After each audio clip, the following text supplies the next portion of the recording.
Okay, so leaving the hat on because I just walked in the door and I think it's gonna take me a quick minute to warm up here, but I think I've just been won over to Romeo and Juliet. I've always said that I hate Romeo and Juliet, can't stand the play. I think, the whole thing is ridiculous and a little bit annoying. Wasn't a fan when I read it in school, wasn't a fan when I reread it as an adult, but I've just come from the National Arts Center, from the Ballet, where I've seen a ballet adaptation of Shakespeare's Romeo and Juliet, performed by the National Ballet of Canada. I believe they first performed this ballet back in 2011. But I absolutely loved it. It's like I got the story and the emotion for the first time. And the costumes were great. The choreography was phenomenal. When I go to the ballet, I like to sit, close enough that I can actually watch the dancers' feet, hear the sound of the dancers' feet as they hit the stage, and see the emotion on the dancers' faces. And this was just phenomenal. Very, very talented dancers, and the choreography was just perfect for the story. Of course, in ballet, there's no talking, there's no dialogue. It's just the dance and the music, and yet.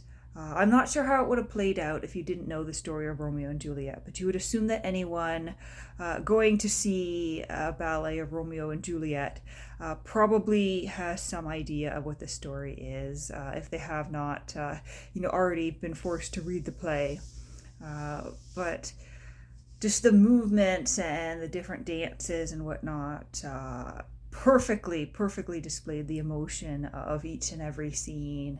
And I think I almost want to reread the Shakespeare play. And the difference here could be this is the first time I've seen any sort of adaptation on stage. But it could just be, the movement and the emotions of the dancers that have finally won me over.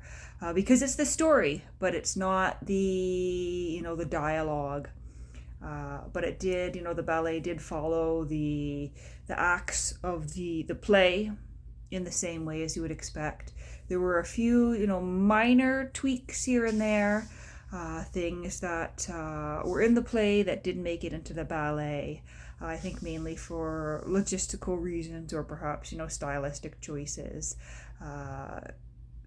And there were a few things where I'm like, it's been a while, how did that happen in the play? Is it happening exactly the same way in this ballet here? But I just had to share this because I've said many times on my channel, I don't like Romeo and Juliet. It is Shakespeare's worst play. And now I've gone and seen a ballet of that very same story, and it's one of the best ballets, probably one of my favorite ballets I've ever seen. I see the Nutcracker every year.